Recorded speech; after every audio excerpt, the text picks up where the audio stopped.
So in last lecture हमने discuss किया था, we discuss about type of spectrum that we see or record.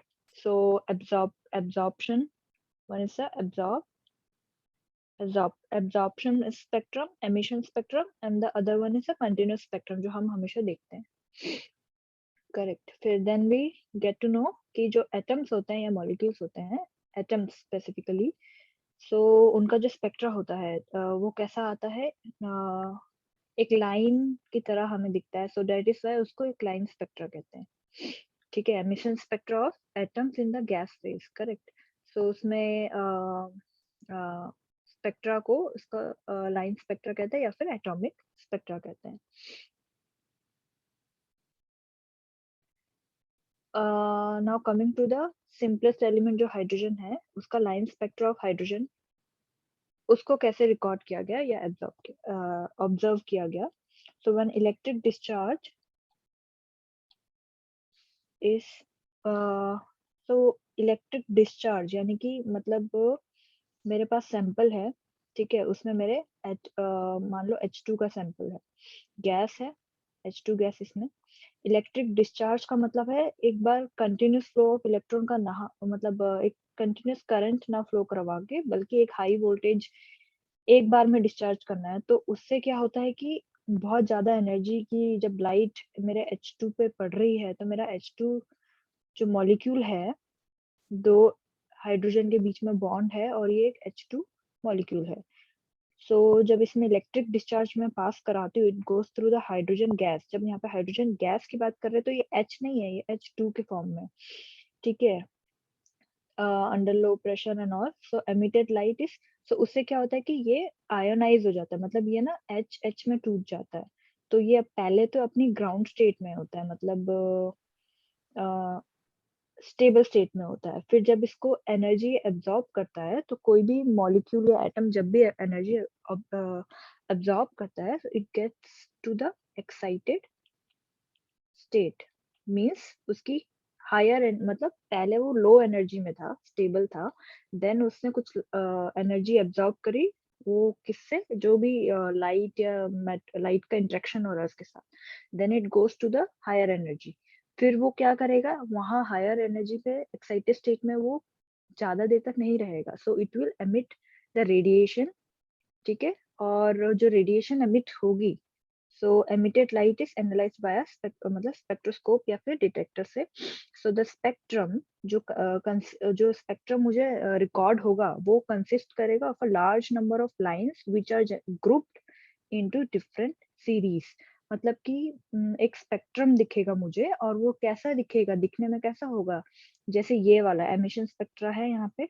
सो एक मतलब dark surface, या मतलब बोलो मिसिंग प्लेसेस में एक सिंगल सिंगल लाइंस कहीं कहीं पे मुझे दिखेगी. तो यहाँ पे पता चल रहा है कि जब मैं H2 का मैंने स्पेक्ट्रा लिया, रिकॉर्ड किया, तो वो कुछ ऐसे सीरीज में थी, मतलब कि डिफरेंट सीरीज बोला इसलिए क्योंकि समवेयर ग्रुप टुगेदर, फिर गैप था, फिर ग्रुपिंग था, फिर गैप था, फिर ग्रुपिंग था. ठीक है, इस तरीके का स्पेक्ट्रा रिकॉर्ड हुआ. मैं बोल रहा था कि हाइड्रोजन लिया हमने H2, तो जब वो टूटेगा तो H में हो जाएगा. लेकिन अगर ऐसा भी तो हो सकता है कि हाइड्रोजन तो फ्लेमेबल होता है, तो आग लग जाए. हाँ, आग. ओ ओके ओके ओके ओके. इस कंडीशन में क्या है कि आग जब कब लगती है, मतलब तुमने पढ़ा होगा. यस, आग के लिए 3 चीजें चाहिए होती है ना. एक तो वही इग्निशन टेम्परेचर चाहिए होता है, सेकेंड मतलब ऑक्सीजन चाहिए होता है, फिर तीसरा फ्यूल चाहिए होता है. फ्यूल H2 है, इग्निशन भी तुम करा ही रहे हो क्योंकि तुम इलेक्ट्रिक डिस्चार्ज पास करा रहे हो. पर जहाँ पे तुम एक्सपेरिमेंट करोगे, यू शुड मेक श्योर कि उस ट्यूब के अंदर, या वो जो भी तुमने ग्लास ट्यूब ली है, उसमें मतलब क्या होना चाहिए, ऑक्सीजन नहीं होना चाहिए. ऑक्सीजन नहीं होना चाहिए. ठीक है. हाँ, वरना करेक्ट है तुम्हारा एकदम. जो भी डाउट है, डाउट नहीं है वो, मतलब वो फैक्ट ही है कि अगर वहां पे ऑक्सीजन होगा उस ट्यूब में जिस एक्सपेरिमेंट कर रहे हो, तो डेफिनेटली आग लगेगा. है ना? तो हम लोग ऑक्सीजन से मतलब कि बिना ऑक्सीजन मतलब ऑक्सीजन हटाएंगे कैसे उस ट्यूब से, क्या वैक्यूम प्रोसेस क्रिएट करेंगे? करते हैं, वैक्यूम क्रिएट करते हैं, और वहाँ पे मतलब ऑक्सीजन हटाने का मतलब ये है कि पहले तो तुम वैक्यूम क्रिएट करो और फिर वहाँ पे मतलब हाइड्रोजन गैस को अगर फिल अप करोगे तो जो बची-कुची अगर मान लो कि फुल्ली वैक्यूम भी नहीं होगा ना, तो अगर हाइड्रोजन तुम फिल अप कर रहे हो तो वहाँ पे सिर्फ फिर हाइड्रोजन ही रहेगा। मतलब तुम अगर मैं ऐसे मुझे एग्ज़ैक्टली नहीं पता कि कैसे होता है, बट ऐसे ही होना चाहिए ना कि ये मेरी ट्यूब है, ठीक है? एक इसमें वैक्यूम पंप हम्म। लगा हुआ है कनेक्टेड। तो यहाँ पे पहले तो वैक्यूम क्रिएट हो गया, वैक्यूम का मतलब है कुछ भी नहीं है। फिर मैंने यहाँ से कनेक्टर हम्म। से अगर एक सिलेंडर का H2 सिलेंडर्स का गैस मैंने यहाँ पे फिल अप करना शुरू किया, ठीक है? और ये जो मेरा वैक्यूम पंप है, ये क्या करता है? ये सिर्फ़ अंदर का जो भी एयर या समथिंग है उसको पंप आउट कर रहा है ना। उसको क्या हाँ। पता कि उसको खाली ऑक्सीजन को पंप आउट करना है। तो तुम जैसे फिल अप कर रहे हो तो अगर ये थोड़ी देर और चलाओगे इसको तो यहाँ पे फिर H2O ही बचेगा ना, हाँ। है ना? तो मतलब ऐसे करके कुछ ना कुछ ऐसे करके सेटअप होता होगा, ठीक है? अगर मान लें कि एक भी मॉलिक्यूल अगर हमारा ऑक्सीजन का बच जाता है तो ये पॉसिबल है कि आग लग जाए? उम, मतलब कह सकते हैं कि हाँ, मतलब कंडीशन तो है कि आग लग तो सकती है या क एट लीस्ट एक स्पार्क तो होगा। और हाँ। मतलब बहुत ज़्यादा ऐसे ब्लास्ट या ट्यूब फट जाएगी, इतना वाला कंडीशन तो मुझे नहीं लगता कि होगा, क्योंकि जैसे तुमने देखा भी होगा अगर कहीं पे आग भी लगी होती है और तुम वहाँ पे अगर सिंपल CO2 का यूज़ करते हो, सिलेंडर जो हम्म। तुम्हारा है ना एक्सटिंग्विशर्स होते हैं, उनका यूज़ करते हो तो हम्म। ऐसा नहीं है कि सराउंडिंग में ऑक्सीजन नहीं है, खुले में ही आग लगा था, पर तुमने जब वो यूज़ किया एक बार वो मतलब वहाँ से वो उसके ऊपर से ऑक्सीजन को जैसे ही हटाता है तो आग बुझ जाती है ना? हम्म। हाँ, तो मतलब वैसे ही कुछ होगा अगर स्पार्क भी हुआ छोटा-सा, पर फिर जैसे ही ऑक्सीजन खत्म हो गया मतलब एक ही मॉलिक्यूल है 2 मतलब बहुत ही कम क्वांटिटी में स्पार्क होगा, पर वो ऐसा नहीं होगा कि कंटीन्यूअस आग लग जाएगा फिर। क्योंकि कंटिन्यूएशन के लिए उसको दोबारा ऑक्सीजन चाहिए होगा ना बर्निंग के लिए, ठीक है? हाँ। ठीक है, तो लाइन स्पेक्ट्रा हाइड्रोजन का हमने देखा कि एक्सपेरिमेंट सेटअप से ऐसे करके then we get to know that there were grouping of into different series, ऐसे लाइन हमें जनरेट हुई। द कंप्लीट स्पेक्ट्रम, जो इसका कंप्लीट स्पेक्ट्रम होता है उसको हम हाइड्रोजन स्पेक्ट्रम कहते हैं। On the basis of experimental observation, Jonas Rydberg ने noted down all the series of lines in the hydrogen spectrum that could be described by the following expression. So जो first expression आया था, this is called the wave number. जो first expression आया था वो बार्मर ने निकाला था, जिसमें कौन सी सीरीज थी उसकी उसकी जो N1 थी, मतलब मैं बताऊंगी आगे तुम्हें क्लियर हो जाएगा। N1 is 2, तो ये कौन सी थी? बाल्मर सीरीज। तो उसने जो एक्सप्रेशन दिया था ना वेव नंबर कैलकुलेट करने का, उसने बस यहाँ पे 2 का स्क्वायर लिख दिया था, ठीक है? पर वो मतलब स्पेसिफिक उसी सीरीज के लिए थी, जो विजिबल रेंज में एग्जिस्ट करती है, मतलब रिकॉर्ड होती है। देन जोनस ने रिडबर्ग ने क्या करा, इसी को जनरलाइज कर दिया उसके होल हाइड्रोजन के स्पेक्ट्रम के लिए। उसने क्या कर दिया, बस उसको जनरलाइज करने के लिए N1 एंड N2 कर दिया। ओके, सो यहाँ पे ये वेव नंबर है, so my wave number which is this is equal to, इन वेव नंबर क्या होता है 1 by lambda, so it is inversely to the wavelength। Wavelength का यूनिट कितना होता है? मान लो सेंटीमीटर है अगर, तो वेव नंबर का कितना यूनिट होना चाहिए? Centimetre inverse. यस, सो इसको सेंटीमीटर इनवर्स मतलब ध्यान में रखना वेव नंबर की यूनिट, ठीक है ये भी मतलब डिस्टेंस लेकिन से। इसमें नंबर लगा है तो ये यूनिट मतलब इस तरह से आना अच्छा नहीं लगता है, तो अजीब हाँ लगता है। मतलब बट इसमें सेंटीमीटर इनवर्स मतलब जो भी, क्योंकि ये 1 by lambda, हाँ, सिंपली 1 by lambda को हमने वेव नंबर से डिनोट किया, ओके। फिजिक्स से तो आएगा। तो उससे यूनिट उसका सेंटीमीटर इनवर्स होती है। So this is the constant number है 109677। ये एक कांस्टेंट है जिसका नाम है रिडबर्ग कांस्टेंट, RH। एक और ये मिनट। यस ठीक है। हाँ, ये हाइड्रोजन के लिए होता है। और इसका तुम यहाँ पे यूनिट भी चेक कर सकते हो, ये भी सेंटीमीटर इनवर्स में है, ठीक है। और हाँ, एंड N1 जो है मेरा, वो 1 से स्टार्ट होके इंटीजर्स है। My N1 and my N2 both are integers. Okay, so my n1 is 1 comma 2 comma any value, but my n2, it will be greater than n1. And how it will be greater than n1? It will be the मतलब एक unit बड़ा होगा। अगर मेरा n1 1 है तो my n2 becomes 1 plus 1 which is 2 comma फिर 1 plus 2 3। मतलब कि मेरा अगर n1 जो है मेरा 1 से स्टार्ट हो रहा है ना,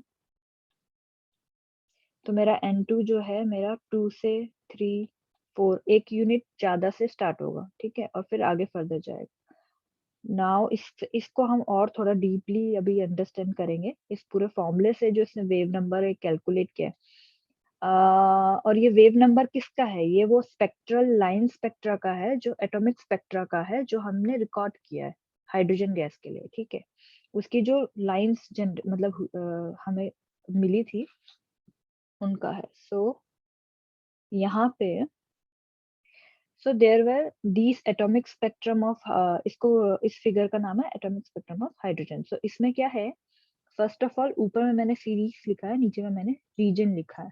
तो सीरीज का क्या मतलब है मैं बताती हूँ। सो यहाँ पे रुक जाओ, यूवी का जो वेवलेंथ होता है वो शॉर्टर होता है ना। यस, हाँ। तो हाँ दीप। यहाँ इस डायरेक्शन में जो है इसका वेवलेंथ जो है बढ़ रहा है, ठीक है। सो फर्स्ट जो सीरीज आई थी तो ये सब अगर तुम इस लेमडा की डायरेक्शन में देखोगे तो पहले लेफ्ट हैंड साइड में लाइमन सीरीज है, यानी कि इसका ये जो रीजन पे लाइट मतलब लाई डाउन कर रही है वो है अल्ट्रावायलेट, ठीक है। और अल्ट्रावायलेट का मतलब है कि ये लाइमन सीरीज जो है हमें ये तुम्हें विजिबल नहीं होगी, मतलब नेकेड आइज को नहीं दिखेगी, पर ये है वहां पे हाइड्रोजन के स्पेक्ट्रम में ये एग्जिस्ट कर रही है। इट कंसिस्ट इन हाइड्रोजन का जो लाइन स्पेक्ट्रा है, बट ये विजिबल नहीं है। फिर आता है बाल्मर सीरीज। और इनको सीरीज इसलिए कह दिया क्योंकि ये कुछ लाइंस ना ग्रुप्ड हो रखी है और ये स्पेसिफिक रीजन में मतलब हमें डिवाइडेड है।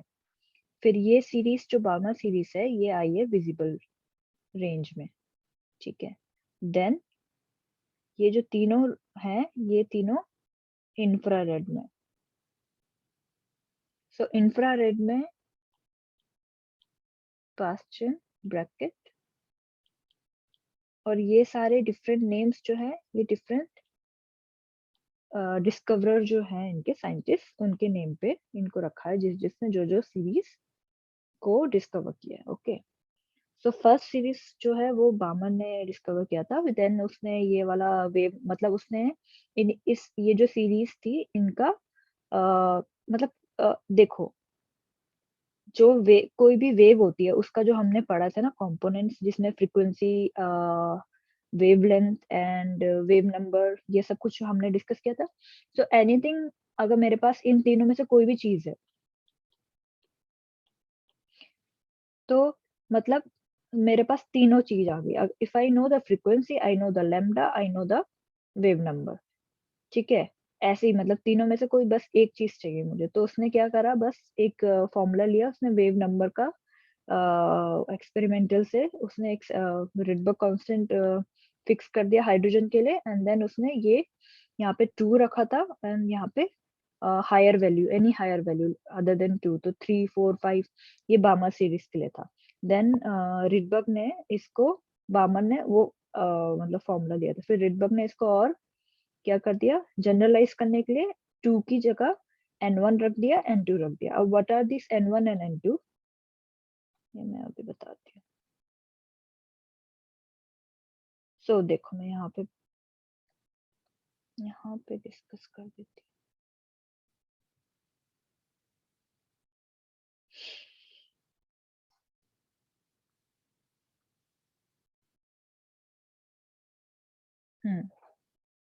So my N1.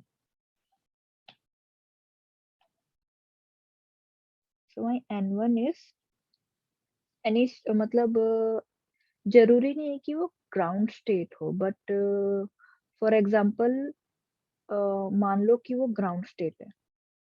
सो जब मैं ग्राउंड स्टेट बोलती हूँ, इट मीन्स इसका वैल्यू है 1, ओके। N2 ये होगा excited state. So excited state का मीनिंग है any another energy level other than 1, क्योंकि 1 तो ग्राउंड स्टेट है जिसमें वो स्टेबल है। सो उसका मतलब है या तो वो 2 हो सकता है, या तो 3 हो सकता है, या तो 4 हो सकता है, एनीथिंग। तो ये N1 एंड N2 जो है, ये मेरे प्रिंसिपल क्वांटम नंबर भी बोलते हैं इसको।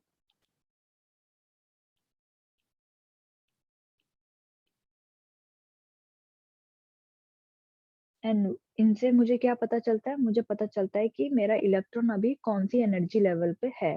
अगर मैं बोलूंगी वो अभी एनर्जी लेवल, उसका प्रिंसिपल क्वांटम नंबर n की वैल्यू 1 है, इट मींस कि मेरा इलेक्ट्रॉन जो है अपनी ग्राउंड स्टेट में। अगर मैं बोलूंगी मेरा इलेक्ट्रॉन अभी, उसका प्रिंसिपल क्वांटम नंबर वो अभी 2 में है, n इज इक्वल टू 2, तो यानी कि वो कैसी एक्साइटेड स्टेट है? वो फर्स्ट एक्साइटेड स्टेट है, क्योंकि 1 के बाद जो सेकंड एक्साइटेड स्टेट आ रही है, पहली मतलब फर्स्ट एक्साइटेड स्टेट आ रही है, वो n इक्वल टू 2 में आती है। फिर जैसे ही n इक्वल टू 3 मेरा प्रिंसिपल क्वांटम नंबर हो जाएगा, it means it is the second excited state. Now फिर यहाँ से क्या हुआ? ओके फिर यहाँ से एटॉमिक स्पेक्ट्रा ऑफ हाइड्रोजन को मैं और थोड़ा हम लोग एक्सपेरिमेंटली अगर समझना चाहें, तो कैसे समझेंगे कि यहाँ पे मेरी गैस है अच्छा H2। जी, हाँ बोलो। हम लोग ये बोल सकते हैं क्या कि जब एक्साइटेड स्टेट में हमारा इलेक्ट्रॉन जाता है एटम के नेक्स्ट ऑर्बिट में, तो एटम का साइज बढ़ा जाता है? नहीं, नो नो नो नो। क्यों? देखो, एटम जो है ना वो इतना स्मॉल है, इतना स्मॉल है, जैसे मैं यही यहाँ पे मैंने ड्रॉ कर रखा है, ठीक है। ये पूरा तुम्हारा एटम ही है, मतलब देखो एटम में क्या होता है ना, एटम में क्या होता है कि एक छोटा सा न्यूक्लियस है, ठीक है। अगर तुम उसका रेडियस देखोगे तो वो कितना होता है, 10⁻⁻⁻15 पिकोमीटर करके होता है ना, आई एम नॉट, मतलब ऐसे जैसे कुछ मैंने है। तुम्हें एक मिनट मैंने तुम्हें शायद एक क्लास में तुम्हें ऐसे बताया था, फिजिकली अगर समझना हो तो एक क्रिकेट बॉल हाथ में लो, और तुम्हारा क्रिकेट बॉल न्यूक्लियस है, ठीक है। तो तुम्हारा जो हाँ। इलेक्ट्रॉन, एक्चुअली इलेक्ट्रॉन का जो भी मॉडल्स एंड ऑल हम लोग पढ़ते हैं, इट एग्जिस्ट, मतलब ये सब मॉडल ट्रू है, ये सारी प्रॉपर्टीज को समझने के लिए हम लोग ऐसे पढ़ते हैं कि प्रिंसिपल क्वांटम नंबर वो अभी ग्राउंड स्टेट में है, then it will absorb some energy from electromagnetic radiation, मतलब या तो कुछ भी, मतलब लाइट का इंटरेक्शन हुआ, उसने एनर्जी एब्जॉर्ब करा इलेक्ट्रॉन ने, और वो एक्साइटेड स्टेट में चला गया। Then after the excited state में जाने के बाद it will definitely come down to the ground state, और जब वो ग्राउंड स्टेट में आएगा तो रिलीज करेगा एनर्जी को, रेडिएट करेगा, वहीं से एमिशन स्पेक्ट्रा रिकॉर्ड हो जाता है, ठीक है। अब क्या है कि इसको समझो, जैसे क्रिकेट बॉल है तुम्हारे हाथ में, ठीक है, उस वो न्यूक्लियस है, न्यूक्लियस सेंटर पे है जैसे कि, ठीक है, और ये सेंटर पे है जो तुम्हारा इलेक्ट्रॉन क्लाउड है, मतलब कि मान लो एक से ज्यादा नंबर ऑफ इलेक्ट्रॉन है, या एक ही इलेक्ट्रॉन है, तो हाँ।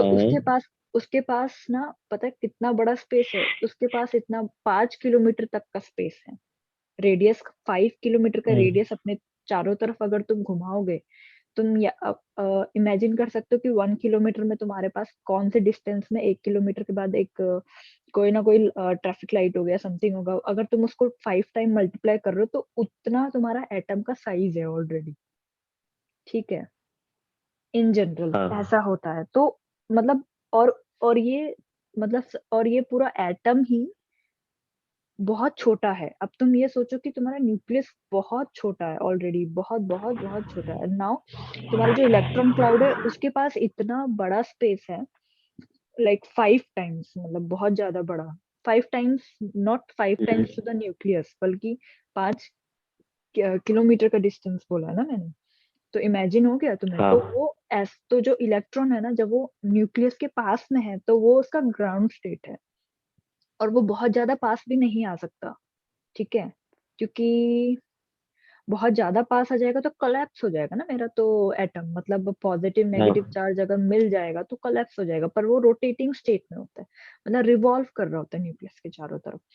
तो अगर वो पास वाली और सबसे फर्स्ट वाली ऑर्बिट में जितना मैक्सिमम पास आके वो रोटेट कर सकता है ना, अगर वो उतने में रोटेशन उसका कंटिन्यूस है तो वो उसकी n इक्वल टू 1 स्टेट है।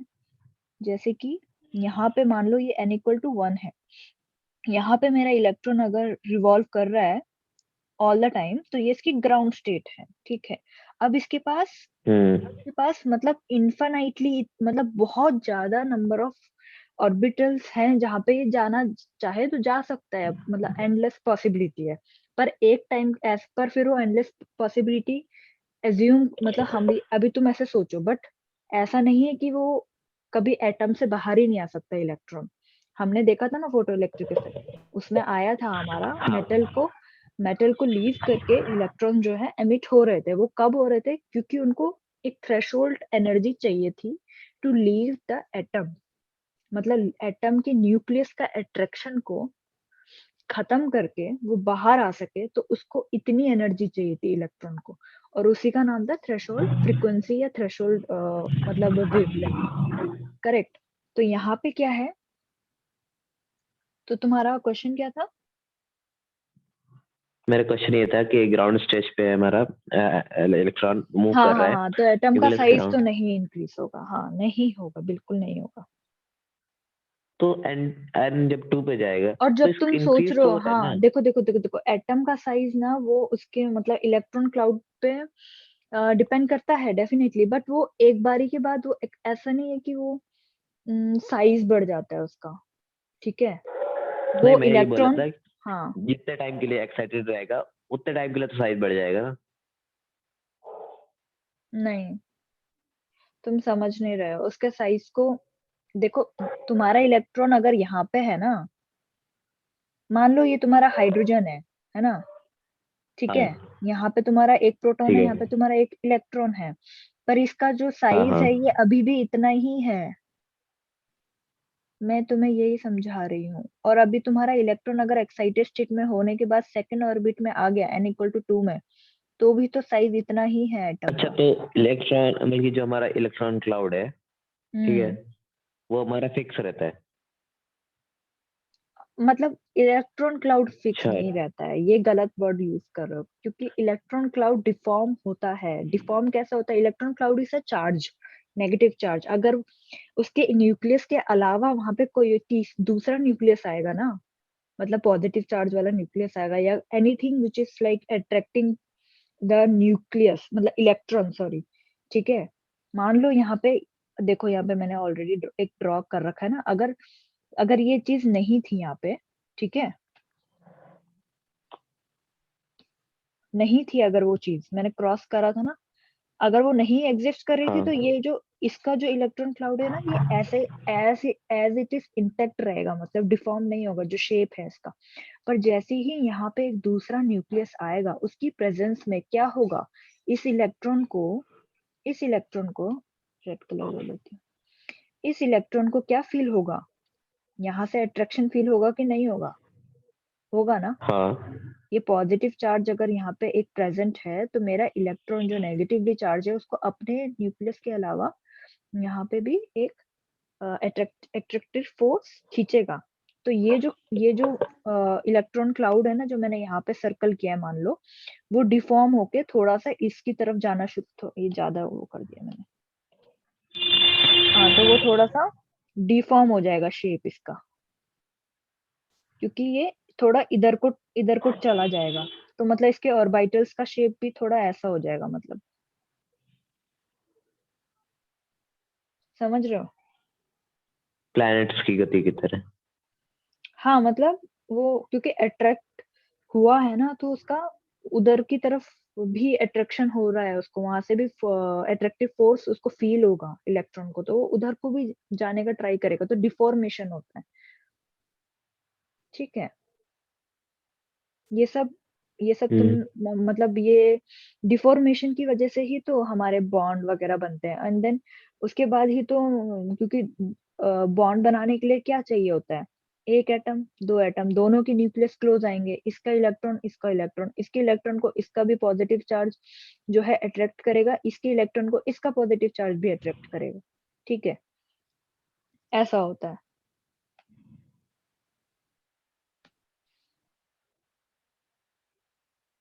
और ये डिफॉर्मेशन वगैरह की वजह से ही ये वर्ड्स आते हैं, इलेक्ट्रोनेगेटिविटी।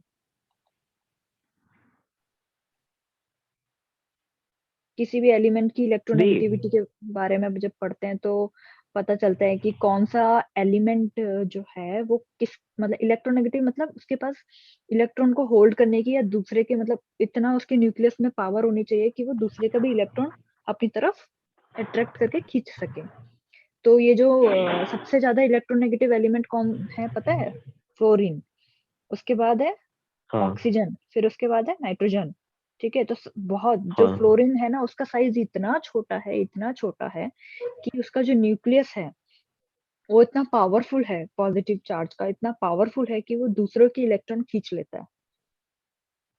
ठीक है, तो इलेक्ट्रोनेगेटिविटी फ्लोरीन की सबसे ज्यादा है, मतलब इट कैन मतलब attract the electron cloud of other species easily. ठीक है, तो हम क्या पढ़ रहे थे? ठीक है। हाँ, मैं यहाँ पे समझा रही थी।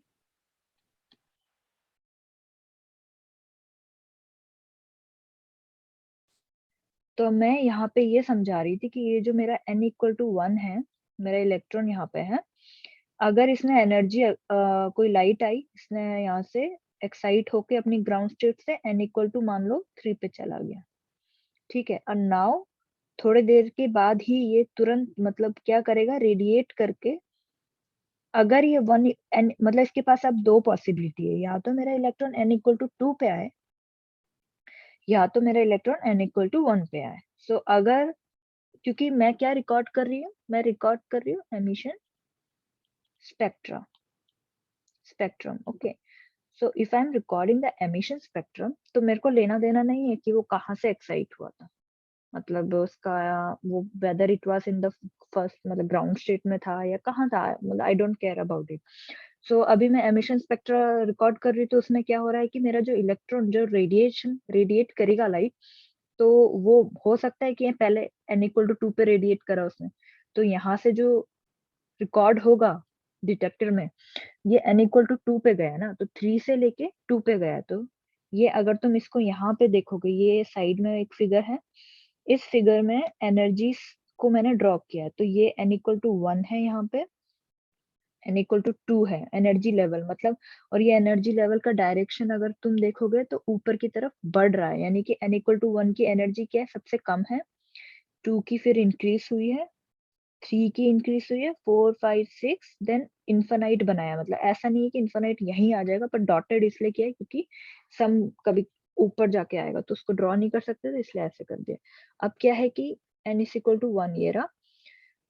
सो अभी मेरा इलेक्ट्रॉन कहाँ से आया, n इक्वल टू 3 से 2 पे आया, जो मैंने अभी यहाँ पे तुम्हें समझाया। ठीक है, तो जब यहाँ से यहाँ आया है, तो ये कौन से रेंज पे पड़ रहा है, विजिबल बार्मर सीरीज, करेक्ट। और ये जो डिफरेंट कलर इन्होंने डिनोट करे हैं, ये इनकी वेवलेंथ पे डिपेंड कर रहा था कि कौन सा किसका वेव, अगर मैं n इक्वल टू 3 से 2 का रिकॉर्ड कर रही हूँ, तो ये जो देखो ये भी क्या है, रेड कलर की लाइट है, और ये रेड मेरे को कैसे पता है रेड है, अगर मैं सॉल्व करूंगी ना तो इसका जो वेव नंबर आएगा, वो रेड का कौन सा कलर होता है, रेड आता है 400 के आसपास आता है ना, 400 टू 750। समथिंग। रेड का ओके ओके ओके, हाँ ये ब्लू का होता है।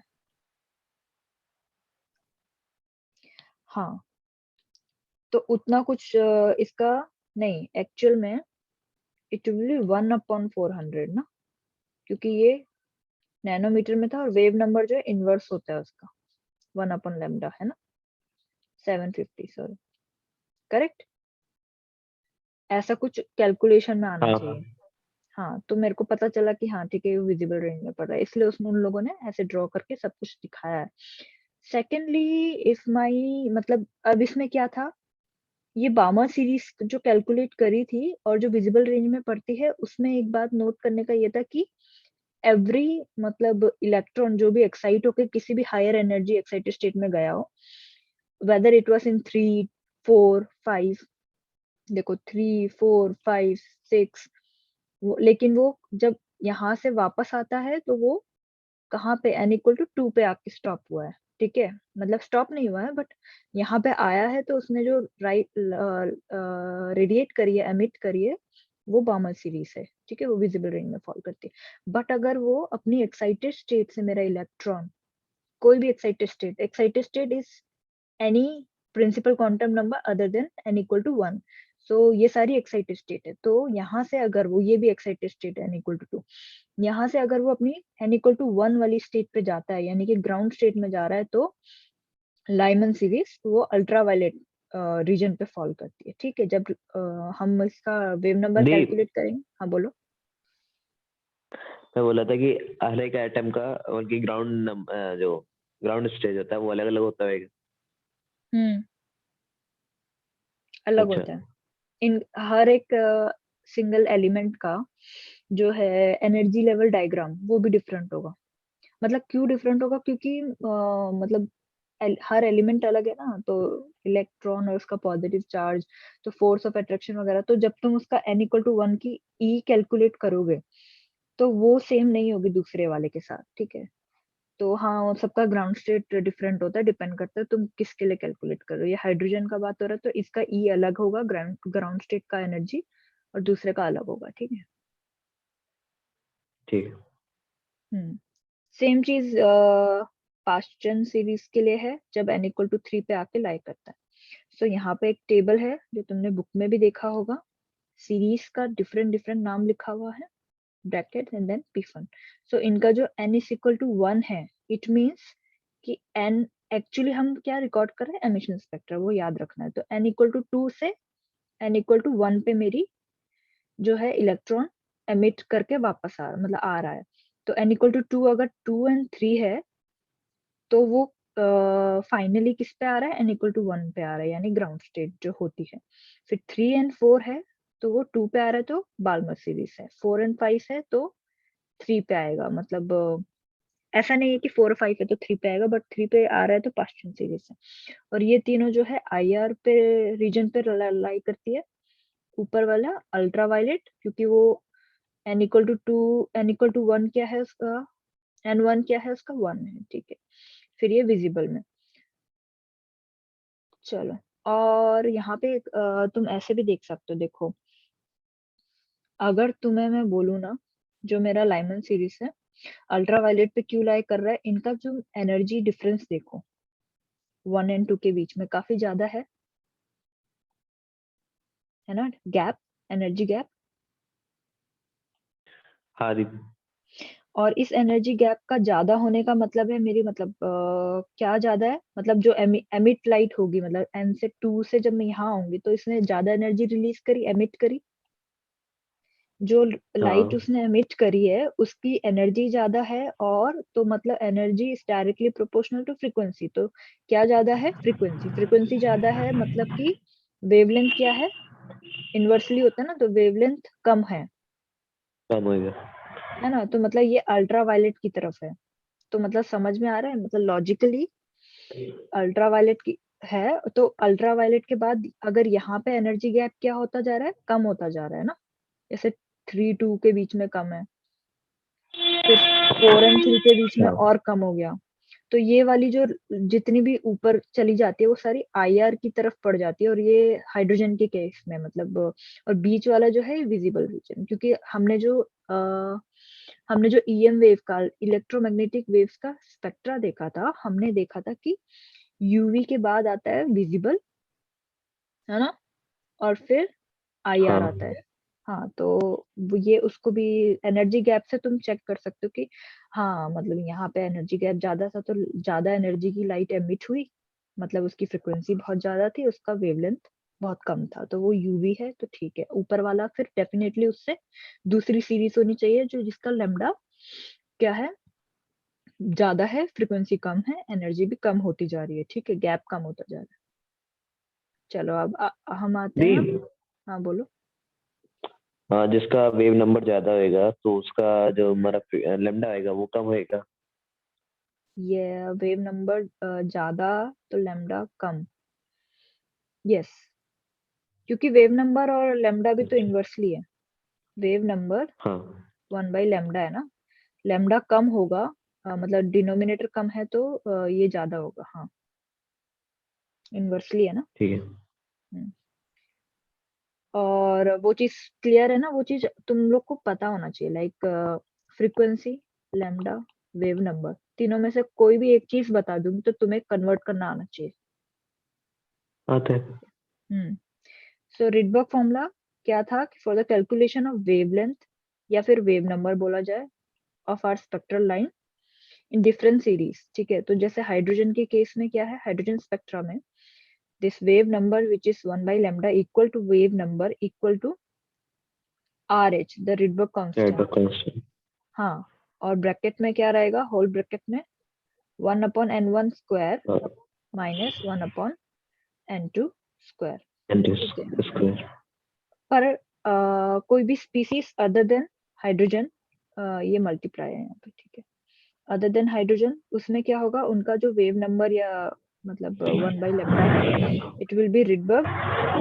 बट यहाँ पे ये ध्यान रखना, जो रिडबर्ग का कांस्टेंट है आर एच, वो सिर्फ हाइड्रोजन के लिए कैलकुलेटेड है, so you don't know the other constant needed for the other elements. So इसको अगर मैं जनरलाइज करना चाहूंगी तो यहाँ पे कोई कांस्टेंट आर लूंगी, यहाँ पे जेड स्क्वायर लूंगी, Z is what, atomic number, और उसका स्क्वायर कर दिया। लाइक हीलियम का अगर केस है तो जेड की वैल्यू होगी 2, तो जेड का स्क्वायर आएगा यहाँ पे, ठीक है। और यहाँ पे n1 स्क्वायर, ये चीज सेम है, ठीक है। अब क्या है कि यहाँ पे एक और पॉइंट था, if the species are like hydrogen like, अगर कोई एलिमेंट या स्पीसीज क्या है, हाइड्रोजन लाइक, मतलब हाइड्रोजन लाइक का कहने का क्या मतलब है, उनके वो आइन, वो उन लोगों ने जो सिंगल हाँ, सिंगल इलेक्ट्रॉन। सिंगल इलेक्ट्रॉन के साथ वो एग्जिस्ट कर रहे हैं, तो उनके लिए भी ये फॉर्मूला, जो ये वाला जो फॉर्मूला है ना, ये फॉर्मूला ऐसे ही हो जाएगा, आर एच, जहाँ पे आर था तो यहाँ पे आर एच लिख के जेड स्क्वायर करके मल्टीप्लाई के साथ 1/, वही सेम चीज। जी, लास्ट हाँ सेल में 1 इलेक्ट्रॉन होना चाहिए या फिर पूरा मतलब कि जो पहला जो सेल है उसमें ही केवल 1 इलेक्ट्रॉन होना चाहिए क्या? हाँ, देखो फिलिंग ऑफ इलेक्ट्रॉन जो है ना, वो जो सबसे पहला वाला ऑर्बिट होता है, जिसका quantum number n equal to 1 है, ठीक है, प्रिंसिपल क्वांटम नंबर, उसमें जो है 2 इलेक्ट्रॉन मैक्सिमम फिल हो सकते हैं, ठीक है। और अगर उसमें 1 इलेक्ट्रॉन है तो उसको हाफ हाफ फील्ड बोलते हैं। और हाफ फील्ड है तो हाफ फील्ड की एक अलग स्टेबिलिटी देखी गई है, ठीक है, कि मतलब अगर कोई भी ऑर्बिटल, अगर वो अपनी मैक्सिमम से आधा फिल हो गया है तो मतलब वो स्टेबल है। और ये भी स्टेबल होता है, और जिसका मतलब ऑक्टेट वर्ड में इसलिए नहीं बोलना चाह रही क्योंकि ऑक्टेट का मतलब होता है 8, और वो यहाँ पे नहीं बोलती क्योंकि ये n=1 में ना मैक्सिमम 2 आता है। बट जैसे ही n=2 वाले शेल में जाऊंगी तो इसमें ना मैक्सिमम 8 फिल हो सकते हैं इलेक्ट्रॉन, ठीक है, उसको। हाँ, और इसको फुल जब हो जाता है तो उसको बोलते हैं ऑक्टेट फुल, मतलब ऑक्टेट फुल हो गया। पर अगर ये 8 से आधा हुआ, मतलब और 8 से इलेक्ट्रॉन मतलब 7 हुआ मान लो, तो ये क्या बोलते हैं, स्टेबल नहीं है, अनस्टेबल है। और इसकी स्टेबिलिटी ये बढ़ाने के लिए इसके सबसे इजी तरीका क्या होगा कि ये एक इलेक्ट्रॉन किसी का ले ले और अपना ऑक्टेट को कंप्लीट करे।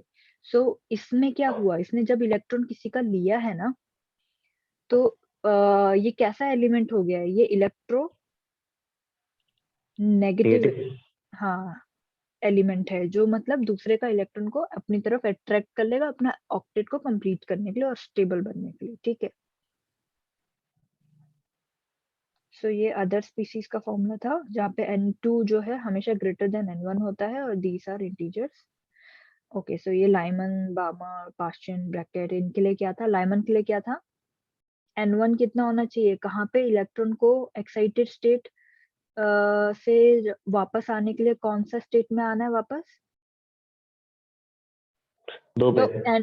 हाँ, तो N2 क्या है? हमारी एक्साइटेड स्टेट, ठीक है, जहां हम्म, से उसे रिटर्न आना है और लाइट को एमिट जो वो कर रहा है वो रिकॉर्ड होगी, ठीक है, वो ही हमारा एमिशन स्पेक्ट्रा है। सो ये एक्साइटेड स्टेट जी, से आ जो रहा है। जो लाइट एमिट होएगी वो हमारा फ्रिक्वेंसी टाइप मतलब कि एक वेव टाइप में होएगा, electromagnetic yes wave. Yes yes, EM wave में। तो उसी हम EM वेव उस को तो हम, हाँ हाँ, बोलो बोलो। मतलब कि इंफ्रारेड जो है उसका हम लैम्डा थोड़ा सा कम कर दें, बल्कि उसी को हम छोटा विजिबल रेंज में ले आए अगर, उसी नहीं, टाइप की कैसे ले आओगे इंफ्रारेड को। तुम अरे तुम कैसे लेके आओगे? वो तो एटम के एनर्जी हाँ, नहीं ला लेवल्स को तुम सकते। कम ऊपर नीचे नहीं कर सकते ना। हाँ। हाँ, हम्म ठीक है। तो वो तो फिक्स है, तो उनको तो तुम अल्टर नहीं कर रहे हो, तुमने बस एक एक्सपेरिमेंट किया, वो एक्साइटेड स्टेट में गया, फिर वो खुद अपना, तुम बाकी काम कर नहीं रहे हो, मतलब उसने खुद रेडिएट किए और तुमने बस डिटेक्ट कर लिए कि हाँ ये मेरा एमिशन स्पेक्ट्रा है। सो एक्साइटेड स्टेट से कोई भी स्टेट, अगर वो N1 1 है तो उसको ग्राउंड स्टेट बोलेंगे, otherwise it is any other excited state, ठीक है। सो यहाँ पे 1 आएगा, यहाँ पे 2 3 other principal quantum number Balmer series में। यहाँ पे इसको क्या बोलूंगी मैं? This is my first excited state overall. मतलब अगर मैं, मतलब मेरे को बताना हो ना, तो N1 जो होती है मेरी ग्राउंड स्टेट होती है, N2 मेरा फर्स्ट एक्साइट।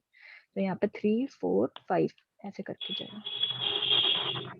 और यहाँ पे मेरा N1 क्या होगा? पास्चन सीरीज के लिए 3, which is my second excited state. और यहाँ पे क्या हो जाएगा? 4 5 6, और यहाँ पे 4, और यहाँ पे this is the third excited state, मतलब basically, and then you get 5 the 6। Balmer में 2 से होता है कि 1 से होता है?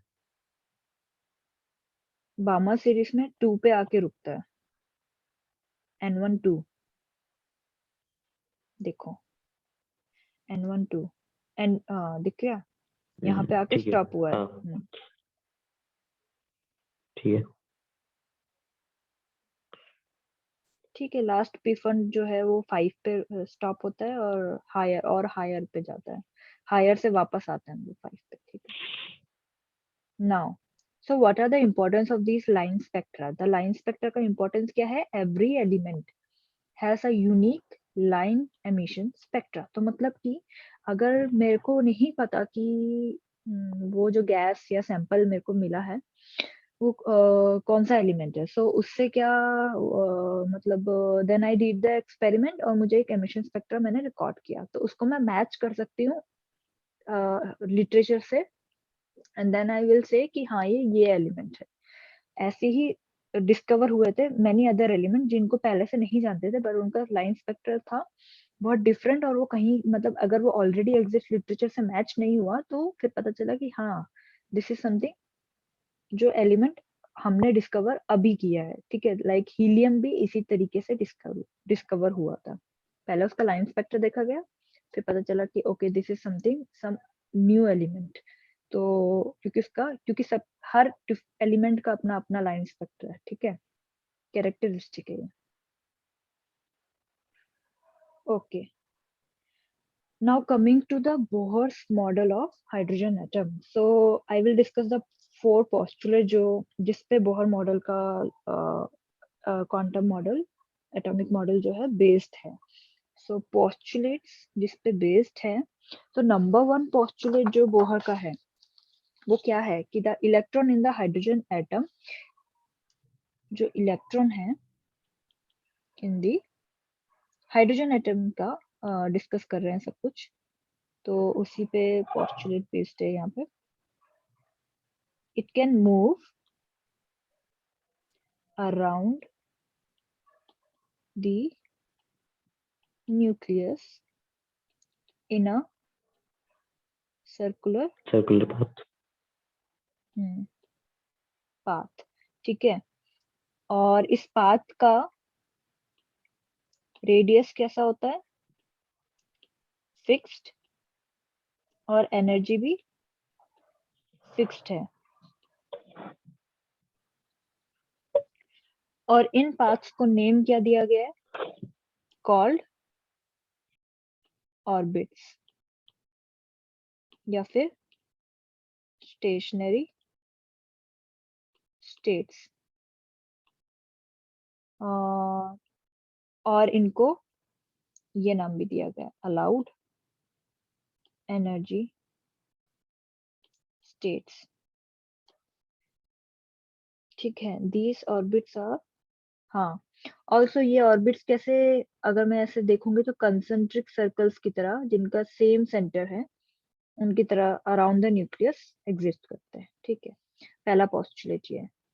दूसरा पोस्टुलेट क्या है कि एनर्जी किसी भी इलेक्ट्रॉन के in the orbit does not change with time. तो ऑब्वियसली मैंने बोल दिया एनर्जी इज फिक्स, तो it doesn't change with the time, but however the electron will move from a lower stationary state to a higher, okay, when required amount of energy is absorbed. So क्या होता है कि energy जो है is fixed of any orbit, but जो मेरा electron है will move कहाँ से कहाँ, from a lower stationary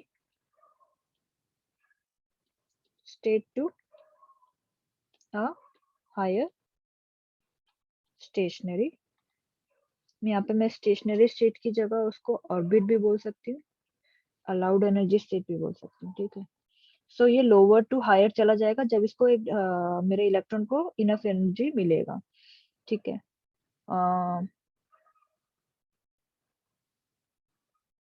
और सेम इसको मैं उल्टा बोल सकती हूँ कि energy is emitted when my electron move from higher stationary state to lower, यहाँ से एमिट होती है, ठीक है। एनर्जी एमिटेड, और अगर यहाँ से यहाँ जा रही है तो एब्जॉर्ब कर रही है, सेम चीज। सो यहाँ पे कंक्लूजन क्या पता चल रहा है मुझे कि जो मेरा एनर्जी चेंज है, एनर्जी चेंज मतलब इलेक्ट्रॉन ने जो अपना एनर्जी का चेंज किया है, फ्रॉम लोअर टू हायर जा रहा है या फिर हायर टू लोअर आके एमिट कर रहा है, सो वो क्या है, नॉट इन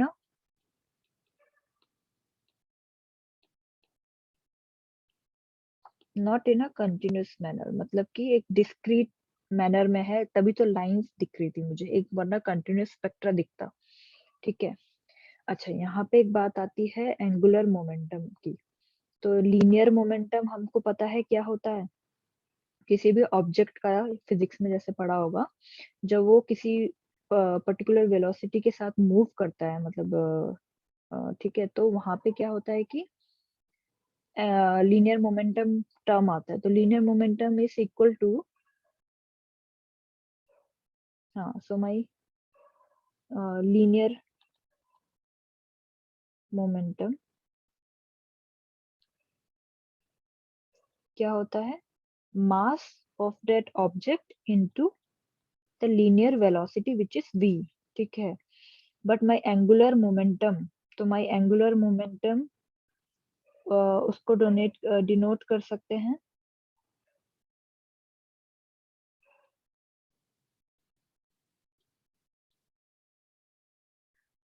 क्योंकि मेरा इलेक्ट्रॉन जो है वो मतलब स्ट्रेट नहीं जा रहा है ना, लीनियर तो मतलब सीधा जा रहा होता है, बट मेरा इलेक्ट्रॉन जो है रिवॉल्व कर रहा है, तो यहाँ पे जो है एंगुलर मोमेंटम की बात करूंगी, not linear. So my angular momentum is equal to for any, अगर मैं इलेक्ट्रॉन की बात कर रही हूँ तो which it will be equal to, मतलब एक होता है आई, यहाँ पे I is moment of inertia into omega, omega is my angular velocity.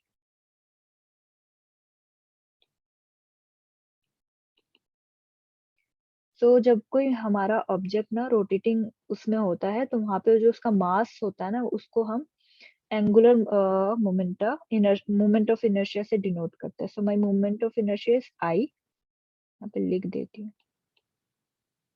ये फिजिक्स में तुम लोगों ने पढ़ लिया? नहीं, अभी तो नहीं. अच्छा, तो तुम पढ़ोगे वहां पे कि जब हमारा ऑब्जेक्ट रोटेट करता है ना, तो उसमें एंगुलर मोमेंटम ये सारी चीजें आती है, और ये मोमेंट ऑफ इनर्शिया इम्पोर्टेंट होता है. मतलब इसको तुम पढ़ोगे कि कैसे कैसे चेंज होता है, कैलकुलेशन एंड ऑल. सो इसको मोमेंट ऑफ इनर्शिया जो मेरा होता है वो होता है I is equal to m. अगर मैं इलेक्ट्रॉन की बात कर रही हूँ तो mass of electron into the r square, जहाँ पे मेरा आर क्या है, रेडियस अराउंड द न्यूक्लियस, यानी कि मेरा पाथ का जो रेडियस है वो मेरा आर है. ठीक है, यहाँ पे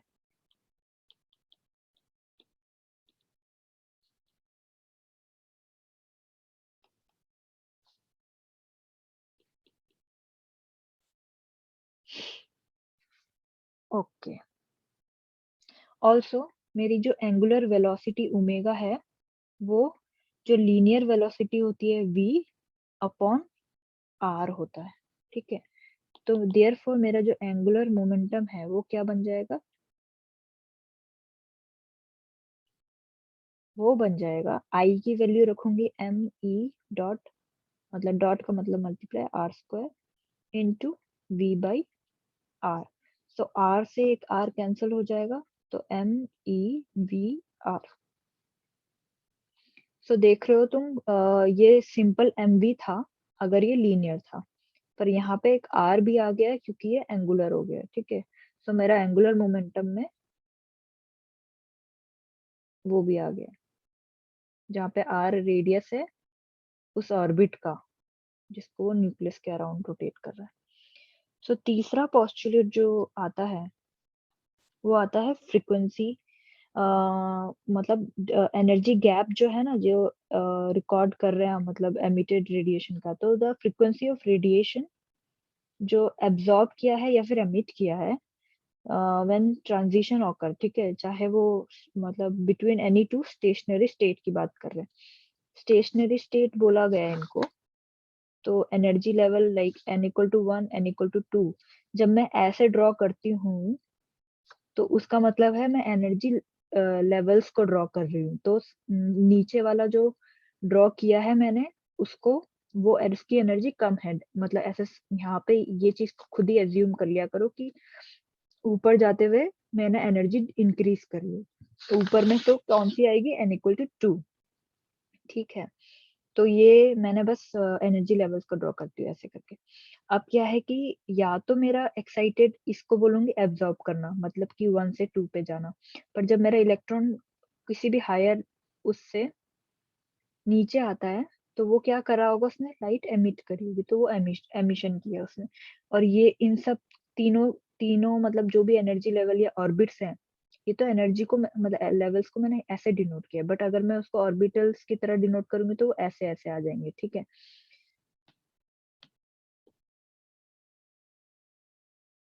हाँ, तो इन सबको क्या बोलते हैं, स्टेशनरी स्टेट, ऑर्बिट्स. तो अभी तुम स्टेशनरी स्टेट्स को बहुत ज्यादा नाम सुनोगे, इसलिए मैं स्टेशनरी स्टेट यहाँ पे स्टेशनरी स्टेट लिख देती हूँ कि इनको बोलते हैं स्टेशनरी. तो वहां पे मैं वही कह रही हूँ कि वो मान लो n इक्वल टू 2 से n equal to 1 stationary state में उनका ट्रांजिशन हुआ है. सो इनकी जो एनर्जी थी वो डिफरेंट थी. So there is some energy gap. मान लो ये जो एनर्जी गैप है, सॉरी वो तो n इक्वल टू 3 हो गया ना. हाँ, तो ये वाला जो गैप है इसको मैं बोलूंगी डेल्टा ई. और ये डेल्टा ई क्या होगा,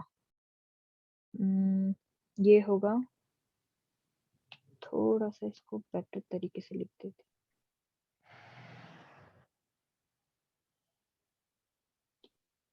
डिफरेंस ऑफ एनर्जी. हम्म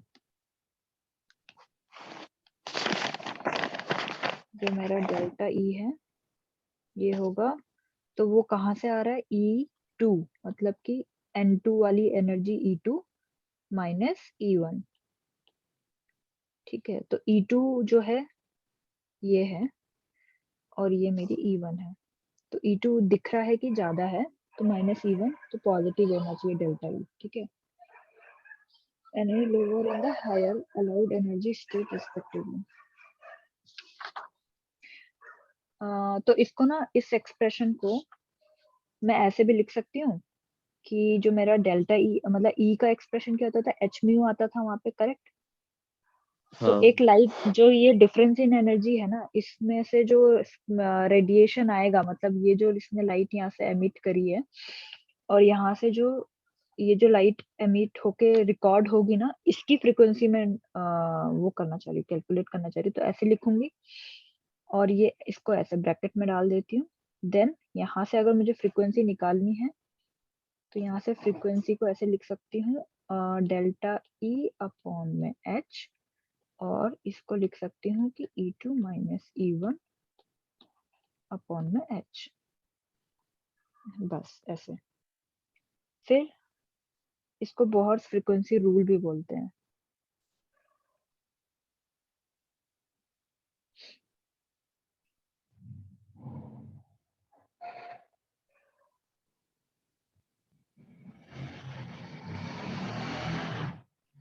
तो तीसरा जो मेरे पास मतलब फोर्थ जो पोस्टुलेट है, सो एंगुलर मोमेंटम किसी भी इलेक्ट्रॉन का in a given stationary state, मतलब वही ऑर्बिट्स में, it can be expressed as. तो मेरा जो इलेक्ट्रॉन, ये इससे कंफ्यूज नहीं होना कि ये स्ट्रेट बना दिया तो मेरा इलेक्ट्रॉन क्या स्ट्रेट उसमें, नहीं, ये एनर्जी लेवल्स है, बस ये उसी को डिनोट कर रहा है।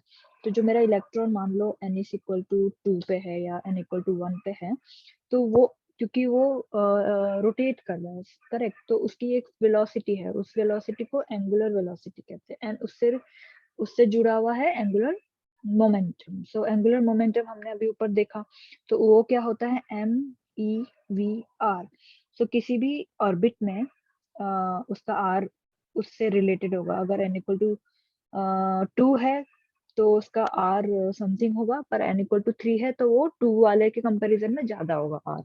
ठीक है, तो ये जो है ये इंटीग्रल मल्टीपल है h अपॉन 2 पाई का। Now see, this h is the Planck's constant, जो हमें, जिसकी वैल्यू पता है, जूल सेकंड उसकी यूनिट होती है। 2 पाई भी कांस्टेंट है। Okay, so this whole is a constant, और ये जो n है ये इंटीजर है, मतलब इसकी वैल्यू आएगी, इसकी वैल्यू 1 हो सकती है, 2 हो सकती है, 3 हो सकती है। इसीलिए बोल रहे हैं कि जो एंगुलर मोमेंटम है किसी भी इलेक्ट्रॉन का इन एनी स्टेशनरी स्टेट, वो एक्सप्रेस करते इस इक्वेशन से। सो कह सकते हैं कि दो electron can move only in those orbit for which, कि उसका एंगुलर मोमेंटम क्या होना चाहिए, is the integral multiple of h upon 2 pi. So this is the integral multiple of this. ठीक है, that is why इससे ये भी कह सकते हैं, इसका कंक्लूजन क्या आता है, कंक्लूजन ये है कि जो मेरा इलेक्ट्रॉन है, हाँ, सर्टेन फिक्स्ड ऑर्बिट्स में ही पाया जाएगा। ठीक है, और इन्हीं को तो अलाउड बोलते हैं, मतलब अलाउड एनर्जी स्टेट्स भी इसीलिए बोलते हैं।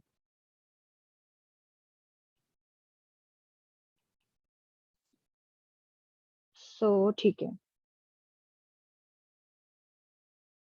ऑल्सो यहाँ पे एक बात आ जाता है जो हमें नोट डाउन करना होता है, कि जो स्टेशनरी स्टेट है किसी भी इलेक्ट्रॉन की,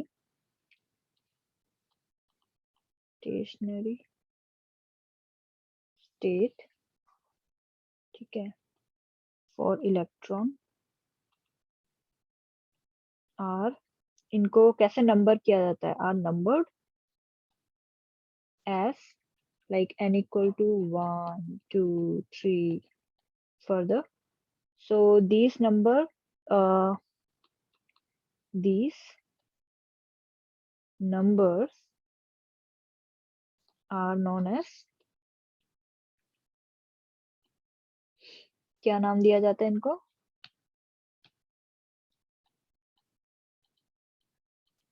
principal quantum number.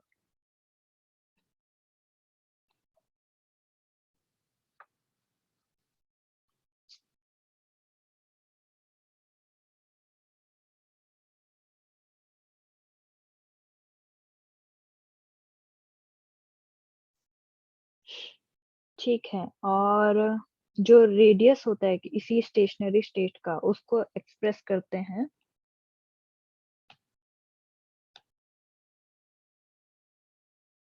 Radii of this stationary state slash orbit. मैं अभी शुरू में ये नाम लूंगी ताकि तुम्हें कंफ्यूजन ना हो, ठीक है, या फिर अलाउड एनर्जी स्टेट।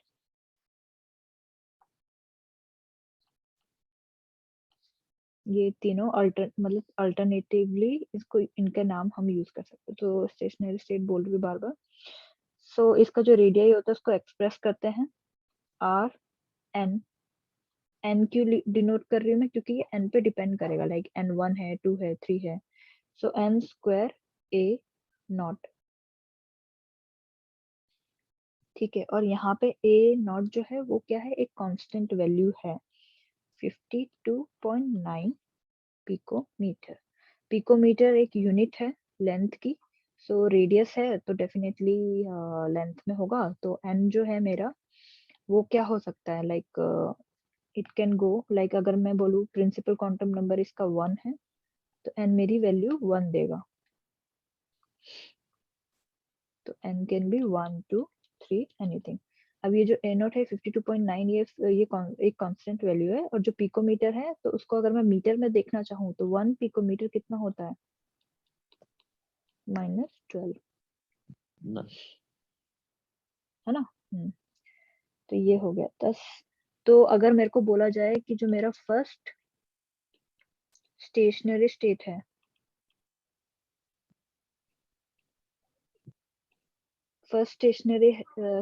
उसका जो रेडियस होगा,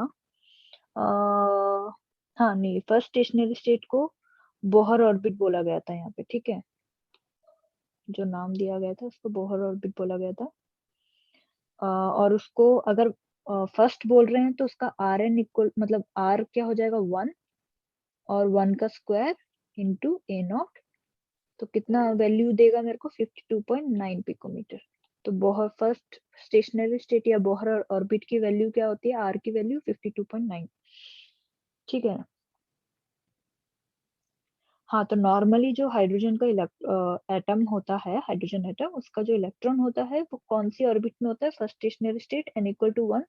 और जैसे ही यहाँ पे n इंक्रीज होगा, मतलब 2 3 4 5, तो r की वैल्यू, n अगर मेरा इंक्रीज होगा तो मेरा r का वैल्यू क्या करेगा, वो भी इंक्रीज होगा, यानी रेडियस भी बढ़ जाएगा। तो प्रिंसिपल क्वांटम नंबर जैसे ही बढ़ता है रेडियस भी बढ़ता है, ठीक है। इन अदर वर्ड में क्या बोल सकते हैं कि electron will be present far away, है ना।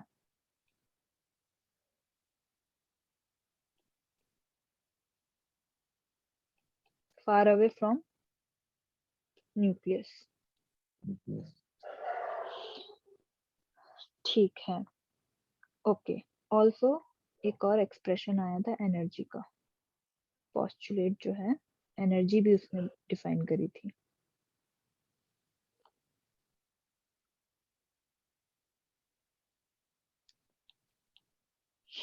सो जो एनर्जी है एसोसिएटेड विद एनी इलेक्ट्रॉन, ठीक है, वो कौन सी स्टेशनरी स्टेट है उस पर भी डिपेंड करता है।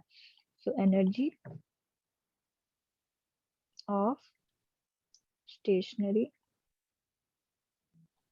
स्टेट जो है उसका एक्सप्रेशन कैसे दिया गया, ई एन। एन मतलब कि उसके फॉर्मूला में एन तो आएगा, वो एन पे डिपेंड कर रहा है, यानी प्रिंसिपल क्वांटम नंबर पे डिपेंड कर रहा है।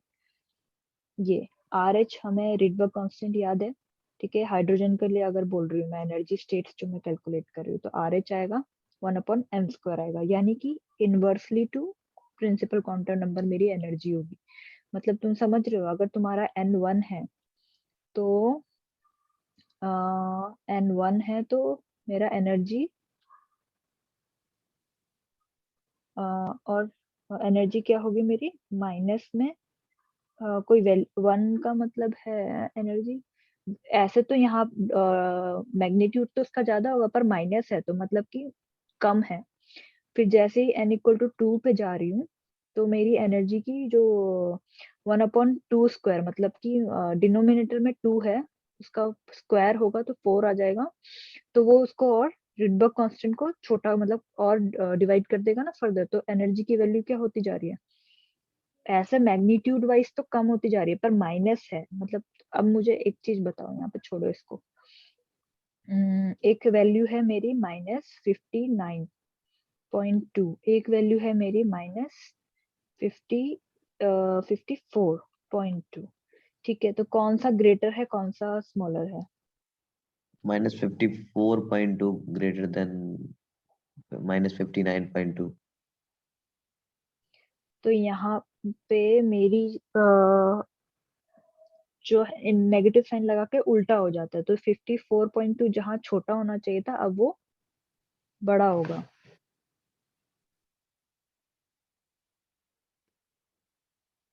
है ना? हाँ। तो ये चीज अगर दिमाग में है तो ये भी क्लियर होना चाहिए कि जो मेरी एनर्जी है ना, जब मैं कैलकुलेट कर रही हूँ तो मतलब वो n के बढ़ने से मेरी एनर्जी जो है डिक्रीज हो रही है, ठीक है। और इसका नेगेटिव साइन का यहाँ पे सिग्निफिकेंस एक और है। क्या सिग्निफिकेंस है कि जो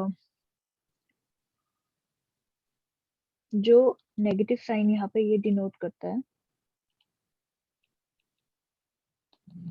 कि जो मेरा एनर्जी है of the energy of the electron, energy of the electron in the atom, तो मेरा इलेक्ट्रॉन जो एटम के इनसाइड में है मतलब, ठीक है, इस लोअर देन दी किसके कंपैरिजन में, energy of a free electron, मतलब कि एट रेस्ट, मतलब रेस्ट में बोल रहे हैं, तो जो फ्री इलेक्ट्रॉन है ना मेरा एट रेस्ट, उसकी एनर्जी मैं 0 लेती हूँ, ठीक है, E इक्वल टू 0। तो उससे क्या होता है कि उसको अगर मैंने 0 मान लिया है तो जो इनसाइड किसी एटम में है, ठीक है, उसकी एनर्जी 0 के कंपैरिजन में कम होनी चाहिए, इसलिए वहां पे नेगेटिव साइन लगाया, तो 0 से कम क्या होगा,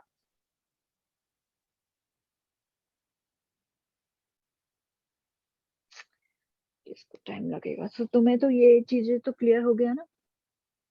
हाँ जी। हाँ, तो कल इसका हम वैसे मैं आगे लेके जाऊंगी और मैं इसमें बेस्ड क्वेश्चंस कराऊंगी और ये इसको हाँ आगे और पढ़ेंगे, क्वेश्चन करेंगे और एनर्जी वगैरह का। अभी स्टॉप करते हैं इसको यहाँ पे, ठीक है? ठीक है।